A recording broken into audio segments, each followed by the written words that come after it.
Saya terima nikahnya Laras Puspitorini binti Anang Putranto dengan mas kawin seperangkat alat sholat dan satu set perhiasan emas dibayar tunai.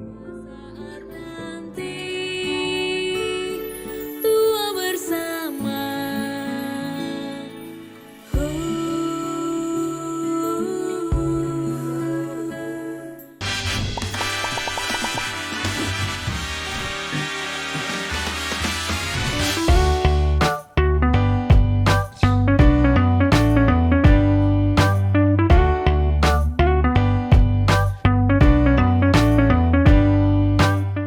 Di balik pernikahan yang indah, pastinya banyak banget persiapan yang harus dilakukan. Gak cuman keuangan aja guys, tapi kita juga harus mempersiapkan diri dengan mental dan fisik yang kuat. Salah satunya nih buat para wanita, yaitu kita harus vaksinasi diri dengan human papilloma virus. Dengar-dengar nih alasannya virus tersebut bisa menyebabkan kanker serviks, penyakit kanker terbanyak kedua yang menyebabkan kematian pada wanita. Aduh, serem ya. Yaudah kita langsung aja kali ya konfirmasi pada ahlinya. Yuk!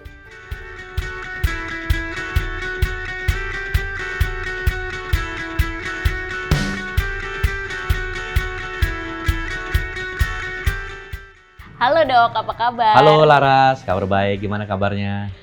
Baik dok. Dok, saya penasaran banget nih kali ini seputar virus HPV. Sebetulnya human papilloma virus itu apa sih dok? Jadi Human Papilloma Virus atau disingkat dengan HPV, kalau bahasa Inggrisnya disebut HPV, itu adalah sejenis virus yang biasanya hidup di kulit manusia. Nah, HPV atau HPV ini jenisnya ada ratusan nih, ada banyak. Tetapi memang ada beberapa jenis yang bisa hidup lebih sering di daerah genital. Genital itu di daerah kelamin. Nah, salah satunya HPV yang nomor 16 dan 18. Karena HPV nomor 16 dan 18 ini hingga sekarang masih diyakini menjadi penyebab utama kanker serviks. Jadi bisa dikatakan kanker serviks itu salah satu penyebab utamanya adalah virus HPV nomor 16-18, itu bisa sekitar 60-70% kasus. Nah, jadi kalau kita nih para wanita sebelum menikah emang bener-bener harus ya dok ya untuk melakukan vaksinasi HPV tersebut?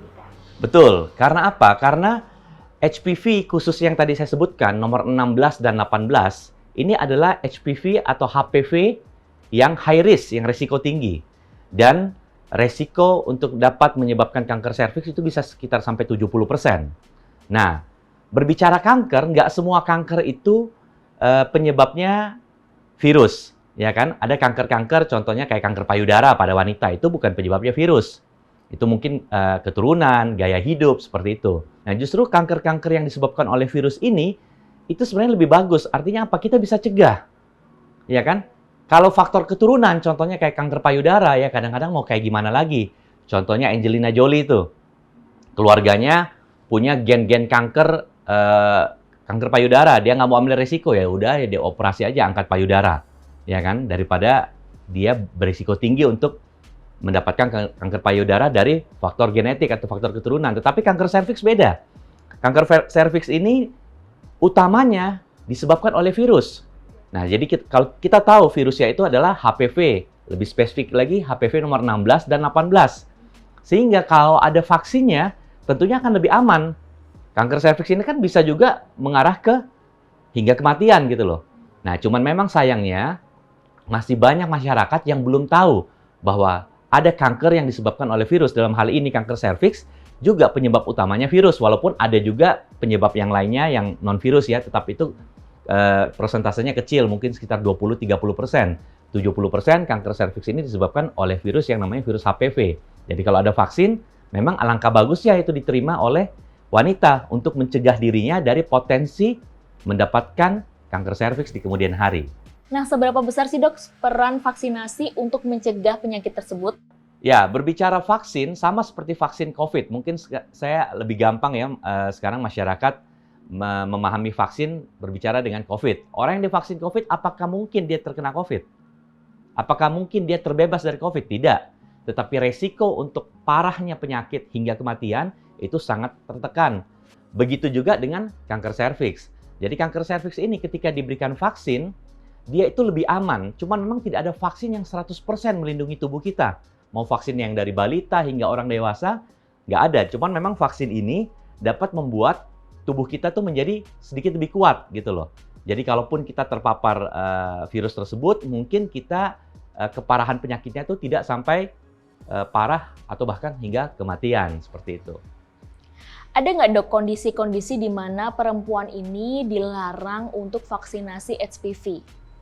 Hingga sekarang dari literatur yang saya baca, memang biasanya dihindari vaksin ini pada wanita hamil.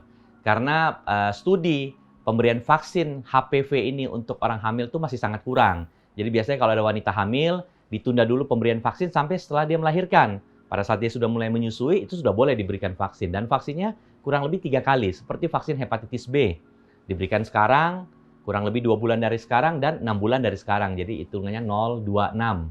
0 itu sekarang, 2 bulan dari sekarang, dan 6 bulan dari sekarang. Ada efek sampingnya nggak sih dok? Nah, efek samping vaksin ini atau KIPI, kejadian ikutan pasca imunisasi, itu cenderung lebih aman. Tidak seperti saya bandingin selalu sama COVID, karena COVID ini kan lagi hangat ya, dan masyarakat hampir pada tahu lah. Kalau COVID kan ada yang dibilang ngantuk, demam, dan segala macam. Kalau vaksin HPV yang selama ini saya suntikin sudah lebih dari 10 tahun, alhamdulillah tidak pernah ada masalah. Dan dari literatur yang kita baca itu sangat jarang sekali ada KIPI-nya atau efek samping daripada pemberian vaksin ini. Dengar-dengar nih dok, bahkan wanita atau anak-anak umur 10 tahun itu sudah bisa ya dok untuk vaksinasi HPV. Benar nggak sih? Betul. Jadi vaksin ini sudah bisa diberikan pada anak perempuan dari usia kurang lebih 9-10 tahun. Jadi tidak harus menunggu dia akil balik. Tidak harus menunggu dia sudah menstruasi. Jadi dari usia 10 tahun, nah kurang lebih dia udah bisa disuntikin. Dan memang idealnya diberikan pada wanita yang istilahnya masih perawan. Dia belum ada kontak seksual. Jadi belum pernah berhubungan seksual. Kenapa? Karena virus ini kan penularannya utamanya itu lewat hubungan seksual. Apakah hubungan seksual semacam senggama, kayak hubungan suami istri, atau hubungan seksual kayak petting yang menempel-nempelkan kemaluan sama kemaluan, tidak terjadi penetrasi. Karena apa? Sekali lagi dia hidup di kulit. Ada beragam jenis vaksin kan dok untuk vaksin serviks ini. Nah, apa yang paling dianjurkan nih dok?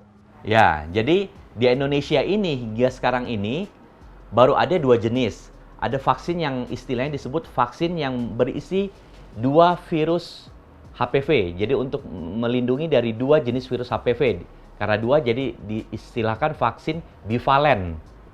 Nah, ada juga vaksin yang kuadrivalen. Jadi dia bisa melindungi dari 4 jenis virus HPV. Nah, memang seperti yang saya sebutkan tadi, virus HPV yang menyebabkan kanker serviks itu 2 yang paling ganas. HPV nomor 16 dan 18. Untuk vaksin bivalen yang cuma untuk 2 itu, dia melindungi dari virus nomor 16 dan 18 itu tadi. Nah, gimana yang vaksin kuadrivalen yang bisa melindungi dari 4 jenis virus HPV? Jadi dia melindungi tentunya dari virus nomor 16 dan 18, dan juga ada tambahan untuk HPV nomor 6 dan 11. Apa itu HPV nomor 6 dan 11? Itu adalah virus HPV yang dapat menyebabkan penyakit kutil kelamin, bukan kanker. Jadi itu kalau orang awam zaman dulu tuh mungkin, atau orang-orang masyarakat umum taunya itu penyakit jengger ayam. Itu penyakit kutil kelamin lah. Dia bukan kanker, itu tumor jinak. Tetapi dengan vaksin kuadrivalen, orang yang diberikan vaksin kuadrivalen itu mestinya akan lebih aman dari tertular virus-virus nomor 6 dan 11 yang dapat menyebabkan penyakit kutil kelamin. Jadi dia terlindungi untuk kanker serviksnya, plus ada tambahan kutil kelamin, karena dia melindungi dari 4 jenis virus HPV. Selain karena hubungan seks, ada lagi nggak sih dok yang menyebabkan penyakit kanker serviks ini? Oke, jadi kan kita tahu bahwa 70% penyebab kanker serviks adalah virus HPV. Nah, virus HPV ini penyebarannya otomatis udah yang paling sering itu lewat aktivitas seksual. Makanya yang terbaik adalah bagaimana menjaga perilaku seksual kita masing-masing, dalam hal ini wanita. Nomor 1 contohnya, tidak berganti-ganti pasangan. Karena semakin berganti-ganti pasangan, resiko dia terpapar besar. Sama halnya seperti HIV, ya kan? Semakin sering berganti-ganti pasangan, resiko terpapar HIV juga semakin tinggi. Jadi sama, HPV pun seperti itu. Kemudian kedua, memang ada kondisi yang seperti tadi saya bilang, kemungkinan kecil yang dapat menyebabkan kanker serviks. Kan kemungkinan besar atau istilahnya 70% kanker serviks disebabkan oleh virus HPV. Tetapi sekitar 20-30% itu bisa dari penyebab lain. Contohnya dia merokok, dia penggunaan KB pil yang terlalu lama, menikah di usia muda. Makanya tidak disarankan wanita menikah di usia terlalu muda. Maksudnya muda gimana? Ya sebelum 17 tahun. Jadi dia menikah mungkin di umur 14, 15, 16 tahun. Itu kurang bagus juga tuh. Kenapa? Karena mulut rahimnya itu belum terbentuk sempurna. Dan ketika terkena sama pada saat hubungan seksual, terkena sama kemaluan suaminya, itu gampang luka. Dan berpotensi sel-sel di situ itu menjadi kanker. Nah, kenapa ini harus dijelaskan? Karena di Indonesia, mungkin khususnya di daerah-daerah ya, itu masih banyak anak-anak perempuan setelah sudah akil balik, umur 13-14, umur 15 sudah dikawinin, umur 16 sudah dikawinin. Bukan cuma dari sisi mental, dari sisi psikologis, tetapi dari organ-organ reproduksinya, 17 tahun ke atas itu sudah dianggap lebih siap untuk menerima aktivitas seksual seperti itu. Apakah pola hidup seperti makanan itu bisa mempengaruhi penyakit kanker serviks ini, Dok? Nah, kebetulan kanker serviks ini berbeda sama kanker payudara. Kenapa saya membandingkan dua kanker ini? Karena ini kanker-kanker pada wanita yang sering terjadi. Kanker serviks dan kanker payudara ini nomor 1 dan nomor 2 kanker tersering yang diidap oleh wanita di Indonesia. Nah, antara nomor 1 itu ganti-gantian tuh peringkatnya, 1 ke 2, 2 ke 1 antara itu.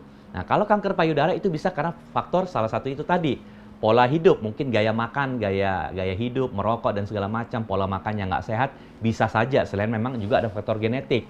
Tapi kanker serviks tidak seperti itu. Kanker serviks tidak ada kaitannya sama makanan yang dikonsumsi. Seperti itu. Terima kasih, Dok, atas waktunya. Sehat selalu ya. Dadah.